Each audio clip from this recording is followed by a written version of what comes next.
उसकी माँ जो रिश्ते में मेरी चाची लगती थी और वो मेरी छोटी बहन की तरह। मेरी सोच के अनुरूप ही उन्होंने मेरी बात को मजाक में डाल दिया। मैं भी चुपचाप अपने घर वापस लौट आई, पर एक संदेह मेरे अंदर बना रहा और एक दुख भी कि मैं अपनी उस छोटी बहन के लिए कुछ भी नहीं कर पा रही थी, ये जानते हुए कि उसकी समस्या कोई आम नहीं है और उसका इलाज दवाइयों में नहीं है। क्योंकि अगर दवाइयों में ही इलाज होता तो उसका लंबे समय से इलाज चलता आ रहा था, पर उसकी हालत दिन पर दिन बिगड़ती जा रही थी। उसका वो फूलों से की तरह मुस्कुराता हुआ चेहरा पूरी तरीके से मुरझा चुका था। उसकी आंखें पथराई हुई सी लगती थी, जैसे कि आंखों में अब जान ही नहीं है। आवाज एकदम धीमी हो चुकी थी। सब कुछ जानते हुए समझते हुए मैं उसके लिए कुछ नहीं कर पा रही थी। पर कुछ दिनों बाद दिवाली के दिन मुझे पता चला उसकी हालत अचानक से बहुत बिगड़ गई है।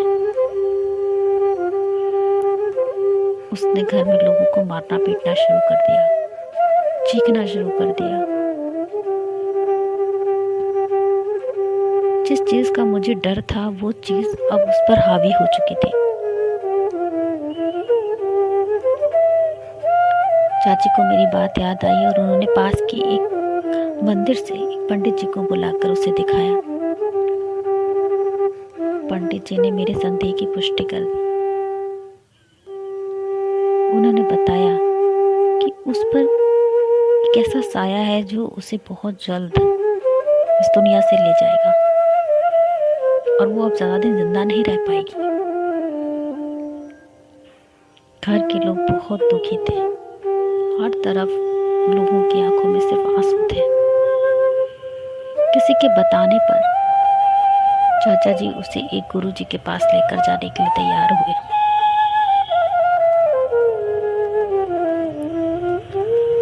उसकी हालत इतनी बुरी हो चुकी थी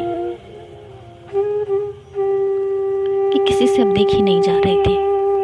अब बस सबके दिमाग में एक ही चीज थी कि कोई भी रास्ता, कैसा भी रास्ता जिससे उसे बचाया जा सके। चाचा जी उसे लेकर निकले, पर उस शक्ति की वजह से गाड़ी आगे बढ़ने को तैयार ही नहीं थी। बड़ी मुश्किल और जहद करके सब लोग उसे गुरुजी के पास लेकर गए। जब उसे गोरखनाथ जी के सामने बैठाया गया और गुरुजी ने मंत्र पढ़ने शुरू किए, उस पर वो शक्ति हावी हो गई और उस शक्ति ने बोलना शुरू किया। कोई आम शक्ति नहीं थी, बल्कि किसी के द्वारा भेजी गई शक्ति थी, जिसने उस बच्चे का जीवन छीनने का निश्चय कर लिया था और बहुत जल्द उसे इस दुनिया से ले जाने वाली थी।